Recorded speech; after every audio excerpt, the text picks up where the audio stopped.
మాయ అద్దం. బుజ్జి, ఏంటి ఇంకా ఇలానే కూర్చున్నావు? ఇంకా నువ్వు కాలేజ్కి తయారవ్వలేదా? నీకు తెలుసుగా, కాలేజ్కి ఆలస్యంగా వెళ్తే ఏం జరుగుతుందో. మీ మహీగ్రద్ద టీచర్ నిన్ను తిట్టడంతో పాటు నాకు కూడా బుద్ధి చెప్తుంది. ఇవన్నీ అవసరమా చెప్పు? లే, లేచి వెళ్ళి తయారవ్వు.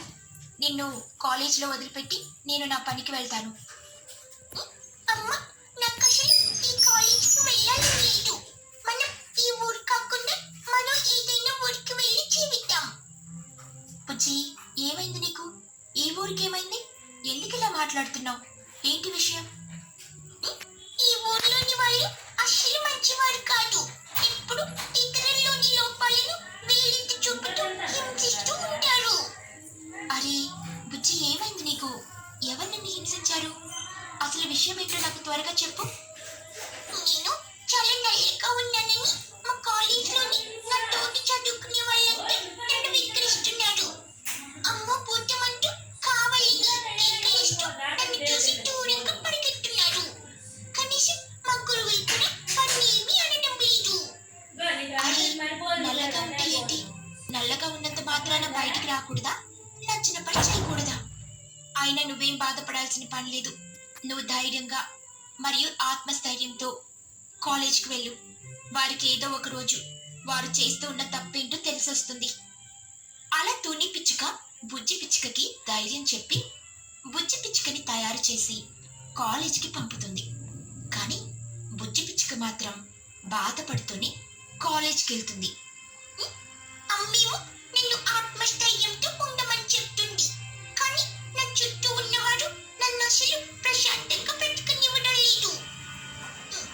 అంటే ఆ దేవునిపై భారం వేసి ముందుకు వెళ్ళడం తప్ప నేనేం చేయలేను. అలా బుజ్జి పిచ్చుక కాలేజ్లో అడుగు పెడుతుంది. అంతే, తనను చూసిన చిన్ను చిలుక ఇలా అంటాడు. ఇదిగో చిన్ని, చూడు ఎవరొచ్చారో. అమ్మో భూతమన్నయ్య, నాకు నిన్న రాత్రి కలలో ఈ బుజ్జి పిచ్చుక భూతం కనిపించింది. ఎంత భయమేసింది అనుకున్నావు? అరే చిన్ని, అందుకే నేను నీకోసం ఈ హనుమాన్ చాలీసాని తీసుకొని వచ్చాను. మనమందరం ఈ హనుమాన్ చాలీసాని గట్టిగా చదువుతాం. అప్పుడే ఈ బుజ్జి భూతం మన వద్దకు రాకుండా ఉంటుంది. అప్పుడు మనం చాలా సురక్షితంగా ఉంటాం. వారి విక్రింతలు వినలేక బుజ్జి పిచ్చుక కాలేజీకి వెళ్ళిపోతుంది. బుజ్జి పిచ్చుక తన తరగతి గదిలో మహీగ్రద్ద టీచర్ చెప్తూ ఉన్న పాఠాలను తన నోట్బుక్ లో రాసుకుంటూ ఉంటుంది. ఇప్పుడు చూడు ఆ బుజ్జి పిచ్చుకని ఏం చేస్తాను. పన్ను చిలుక బుజ్జి పిచ్చుక రాస్తూ ఉన్న నోట్స్ ని తీసుకుని కిటికీలో నుండి బయటికి విసిరేస్తాడు. అలాగే ఇలా అంటాడు. మహీగ్రద్ద టీచర్ గారు, ఈ బుజ్జి పిచ్చుక అసలు మీరు చెప్పే పాఠాలను ఏమాత్రం వినడం లేదు. అలాగే నోట్స్ కూడా రాయడం లేదు. కాస్త వచ్చి చూడండి.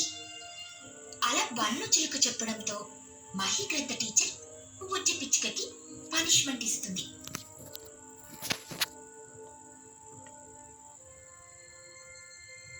చూసావా బుజ్జి, ఇవాళ నీకు ఎంత పెద్ద శిక్ష పడిందో. నువ్వు ఇలా కాలేజీకి రావడం ఎందుకు చెప్పు? చక్కగా ఇంట్లో కూర్చో. మా చెల్లి రోజు భయపడుతూ ఉంది. నువ్వు కనుక కాలేజీకి వచ్చావంటే ప్రతిరోజు నీకు ఇలాంటి శిక్షలు తప్పవు. నా మాట విని హాయిగా ఇంట్లో కూర్చో. అలా బన్ను చిలుక బుజ్జి పిచ్చుకని ఏడిపిస్తాడు. పాపం బుజ్జి పిచ్చుక ఏడుస్తూ ఇంటికెళ్తుంది. బుజ్జి, ఏమైందమ్మా? ఎందుకు ఏడుస్తున్నావు? అమ్మా, నేను నీకు చాలా సార్లు చెప్పాను నేను కాలేజీకి వెళ్ళను అని. కానీ నువ్వు నన్ను బలవంతంగా కాలేజీకి పంపావు. అక్కడున్న నాతోటి వాళ్ళేమో నన్ను చాలా అవమానిస్తున్నారు. ఇవాళ కూడా ఎంతో ఏడ్పించారు. నన్ను నువ్వు తిట్టినా కొట్టినా చంపినా సరే నేను మాత్రం కాలేజీకి వెళ్ళను. తల్లికి విషయం చెప్పి తన గదికి వెళ్ళిపోతుంది. మరుసటి రోజు తుని పిచ్చుక తన కూతురైన బుజ్జి పిచ్చుకని తీసుకుని దగ్గరలో ఉన్న ఒక బీచ్కి వెళ్తుంది. బుజ్జి, నువ్వు చాలా రోజుల నుండి ఏదైనా వెళ్ళాలి అని అంటూ ఉన్నావుగా, అందుకే నేను ఇవాళ నిన్ను బీచ్కి తీసుకొని వచ్చాను. వెళ్ళి చక్కగా ఇసుకలో కూర్చొని మంచిగా ఎంజాయ్ చెప్పు. నీకలా ఎంజాయ్ చేయడం అంటే చాలా ఇష్టం కదా. అలా అలా బుజ్జి పిచ్చుక ఇసుకలో ఆడుకుంటూ ఉంటుంది. అలా ఆడుకుంటూ ఉన్న బుజ్జి పిచ్చుకకి ఒక చిన్న అద్దం కనిపిస్తుంది. ఈ అద్దం ఏంటి ఇక్కడుంది? చాలా అందంగా కూడా ఉంది. ఇప్పుడే ఈ అద్దాన్ని అమ్మకు చూపిస్తాను. మళ్ళీ తనలో తానే ఇలా అనుకుంటుంది. అమ్మ, అమ్మకి ఇలా బయట దొరికిన వస్తువుల్ని ఇంటికి తీసుకుని వెళ్ళడం అస్సలు ఇష్టం లేదు. నేను కనుక ఈ అద్దాన్ని అమ్మకు చూపితే ఖచ్చితంగా తను అద్దాన్ని నా వెంట అస్సలు ఉండనివ్వదు. అలా బుజ్జి పిచ్చుక ఆ అద్దాన్ని తన తల్లికి చూపించకుండా తనతో పాటు ఇంటికి తీసుకుని వెళ్తుంది. బీచ్ లో ఆడుకుని బాగా అలసిపోయినట్టున్నా, నువ్వు వెళ్ళి తయారైరా, నేను నీకోసం తినడానికి ఏమైనా వండుతాను. బుజ్జి పిచ్చుక కోసం వంట వండుతూ ఉంటుంది. మరోవైపేమో బుజ్జి పిచ్చుక స్నానం చేసి తయారయ్యి అద్దంలో చూసుకుంటూ ఉంటుంది. అరే, ఈ అద్దాన్ని చూస్తుంటే గుర్తుకొస్తుంది, నాకు ఇందాక బీచ్ లో ఒక చిన్న అద్దం దొరికిందిగా అంటూ బుజ్జి పిచ్చుక ఆ అద్దాన్ని తీసుకుని వచ్చి ఒక టేబుల్ పై పెడుతుంది. అద్దాన్ని చూస్తూ మురిసిపోతూ ఉంటుంది. ఇంతలో ఆ చిన్న అద్దం కాస్త ఒక్కసారిగా పెద్ద అద్దంలా మారిపోతుంది. బుజ్జి పిచ్చుక ఆ అద్భుతాన్ని చూసి ఒక్కసారిగా ఆశ్చర్యపోతూ ఉలిక్కి పడుతుంది. ఇదేమిటి, ఈ అద్దం ఒక్కసారిగా ఇంత పెద్దగా మారిపోయింది అంటూ బుజ్జి పిచ్చుక ఆ అద్దం ముందుకొచ్చి నిలబడుతుంది. అంతే, నల్లగా ఉన్న బుజ్జి పిచ్చుక కాస్త ఆ అద్దంలో తెల్లగా కనిపిస్తుంది. ఇది నేనేనా? నేనేమిటి ఇంత తెల్లగా ఉన్నాను అంటూ తన ఇంట్లో ఉన్న పాత అద్దం ముందుకు వెళ్ళి చూసుకుంటుంది. అక్కడ మాత్రం బుజ్జి నల్లగా కనిపిస్తుంది. కానీ తన వద్ద ఉన్న కొత్త అద్దంలో మాత్రం చాలా తెల్లగా మెరిసిపోతూ కనిపిస్తుంది. అసలు ఇది ఎలా సాధ్యం? నా కళ్ళకేమైనా జరిగిందా? అలా బుజ్జి పిచ్చుక మదన పడుతూ ఉండగా ఆ అద్దం కాస్త మాట్లాడడం మొదలు పెడుతుంది. ఇదిగో పిచ్చుకనుకుంటున్నావు, నిజమేనా? నేనెప్పటి నుండో తెల్లగా అవ్వాలని నా మనసులో బలంగా అనుకుంటున్నాను. అందుకే నువ్వు నాలో అలా తెల్లగా కనిపిస్తున్నావు. నువ్వు ఆశ్చర్యపోయే మరొక విషయం నీతో చెప్పనా? ఏంటది? నాలో నీ ప్రతిబింబం చాలా అందంగా కనిపిస్తూ ఉంది కదూ. నువ్వు ఆ ప్రతిబింబాన్ని నీ వేలుతో ఒక్కసారి ముట్టుకుని చూడు, ఆ అద్భుతం ఏమిటో నీకే తెలుస్తుంది. అలా ఆ మాయా అద్దం చెప్పడంతో బుజ్జి పిచ్చుక అద్దంలో కనిపిస్తూ ఉన్న తన అందమైన ప్రతిబింబాన్ని తన వేలితో ముట్టుకుంటుంది. నల్లగా ఉన్న బుజ్జి పిచ్చుక కాస్త అద్దంలోని ప్రతిబింబంలో ఉన్న అందమైన పిచ్చుకలా మారిపోతుంది.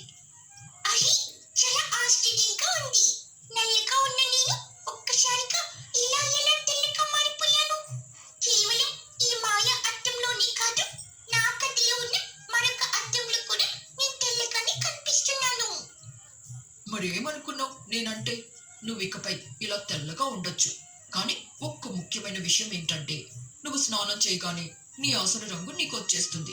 నువ్వు మళ్ళీ తిరిగి నా వద్దకొచ్చి నీ ప్రతిబింబాన్ని నీ వేలితో తాకితే తప్పితే నువ్వు తెల్లగా మారలేవు. అలా మాయా అద్దం బుజ్జి పిచ్చుకని తెల్లగా మారుస్తుంది. బుజ్జి పిచ్చుక వెంటనే తన తల్లి వద్దకు వెళ్ళి తనని చూపిస్తుంది. చాలా ఆశ్చర్యంగా ఉంది బుజ్జి, అసలు ఇదంతా ఎలా సాధ్యమైంది? అమ్మ, ఇదొక రహస్యం. నీకు చెప్పాల్సిన రోజు వచ్చినప్పుడు ఖచ్చితంగా చెప్తాను. అప్పటిదాకా నువ్వు నన్నేమీ అడగకు.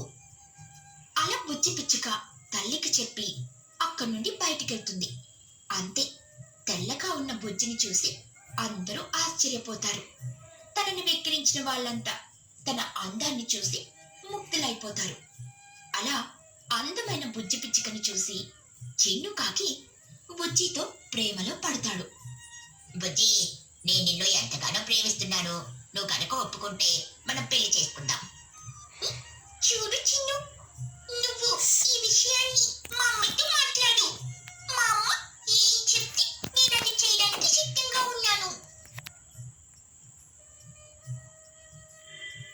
అలా బుజ్జి పిచ్చుక అనడంతో చిన్ను కాకి సరాసరి తన తల్లైన చిచ్చు కాకిని తీసుకుని ఇంటికి వెళ్తాడు. చూడండి తుని గారు, ఈ అబ్బాయి మా అబ్బాయి మా అబ్బాయి మీ అమ్మాయిని ఎంతగానో ప్రేమిస్తున్నాడు. మాకు చాలా ఆస్తులున్నాయి, ఎన్నో దుకాణాలు కూడా ఉన్నాయి. మీరు కనుక ఒప్పుకుంటే మీ బుజ్జిని మా చిన్నుకిచ్చి పెళ్లి చేయండి. అరే, ఇంటి దాకా వచ్చి పిల్లని అడుగుతున్నారు, నేను ఇవ్వకుండా ఎలా ఉంటాను? మీరేమిటో మీ కుటుంబం ఏమిటో నాకు ముందు నుండి బాగా తెలుసు. అలా తుని పిచ్చుక, చిచ్చు కాకి, బుజ్జి పిచ్చుక మరియు చిన్ను కాకిల పెళ్లి చేయాలని నిర్ణయించుకుంటారు. అలా పెళ్లి రోజు రానే వస్తుంది. పిచ్చుక తయారవ్వడానికని తన గది వద్దకు వెళ్తుంది. బుజ్జి పిచ్చుక స్నానం చేస్తుంది. బుజ్జి పిచ్చుక స్నానం చేయడంతో బుజ్జి తన అసలు రంగులోకి వస్తుంది. అలా స్నానం చేసిన బుజ్జి పిచ్చుక చక్కగా అలంకరించుకుంటుంది. అలా బుజ్జి పిచ్చుక మాయా అద్దంతో మాట్లాడడం మొదలు పెడుతుంది. ఇదిగో ఓ మాయా అద్దం, నువ్వు నాకు దొరకగానే నా జీవితంలోకి అదృష్టం అడుగు పెట్టింది. ఇవాళ నీ కారణంగానే నాకు పెళ్లి జరగబోతుంది. మరేమనుకున్నావు? నేనంటే ఎవరినైనా ఇట్టే అందంగా మార్చేయగలను. సరే అయితే ముందు నా పెళ్లి కాస్త అవ్వనివ్వు, నేను నీకు చాలా బహుమానాలు ఇస్తాను. అలా బుజ్జి పిచ్చుక అద్దంలో కనిపిస్తూ ఉన్న తన అందమైన ప్రతిబింబంపై వేలు పెడుతూ ఉంటుంది. అలా వేలు పెట్టగానే నల్లగా ఉన్న బుజ్జి కాస్త తెల్లగా మారిపోతుంది. ఇదంతా కిటికీలో నుండి చిన్ను కాకి చూస్తాడు. ఇక చిన్ను కాకి గొడవ చేయడం మొదలు పెడతాడు. అమ్మా అమ్మా, నాకు పెళ్లి చేసుకోవడం అస్సలు ఇష్టం లేదు. ఈ బుజ్జి పెద్ద మోసకత్తే అంటూ తుని పిచ్చుకకి, చిచ్చు కాకి అసలు విషయం చెప్తాడు. తుని గారు, ఏమిటి మోసం? మీరు ఇంత మోసం చేసి పెళ్లి చేస్తున్నారని నేను అస్సలు అనుకోలేదు. బుజ్జి, నువ్వెంత మోసకత్తువో ఇవాళ నాకు బాగా అర్థమైంది. నేను నిన్ను పెళ్లి చేసుకోను. అలా చిన్ను కాకి అనడంతో బుజ్జి పిచ్చుక బోరున ఏడవడం గమనిస్తున్న మాయా అద్దం చిన్ను కాకితో ఇలా అంటుంది. అదేమిటి ఇలా అంటున్నావు? అంటే నువ్వు కేవలం రంగుని చూసి మా అమ్మాయిని ప్రేమించావా? నీ ప్రేమ సరైన ప్రేమ కాదన్నమాట. ఇప్పుడే చూడు నేనేం చేస్తాను అంటూ ఆ మాయా అద్దం చిన్ను కాకిని పొట్టిగా మార్చేస్తుంది. బా, నువ్వు మా బుజ్జి కంటే చాలా పొట్టిగా ఉన్నావు. నిన్నిక ఎవ్వరూ పెళ్లి చేసుకోరు, నిన్ను అందరూ వెక్కిరిస్తారు. మరి మా బుజ్జి కూడా నలుగురు తనని వెక్కిరిస్తారనే ఈ పనిని చేసింది. అమ్మో, వద్దు వద్దు, ఒకరు నన్ను వెక్కిరిస్తే నేను తట్టుకోలేను. బుజ్జి, నీ బాధ ఏమిటో నాకు అర్థమైంది. నల్లగా ఉన్నా సరే నేను నిన్ను పెళ్లి చేసుకుంటాను. అలా మాయా అద్దం చిన్ను కాకిలో మార్పుని తీసుకుని వస్తుంది. అలా మాయా అద్దం చిన్ను కాకిని తిరిగి పొడవుగా చేస్తుంది. బుజ్జి పిచ్చుకకి మరియు చిన్ను కాకికి పెళ్లి చేస్తుంది. నలుపు తెలుపు పిచ్చుకల దీపావళి. ఒకరోజు బుజ్జి పిచ్చుక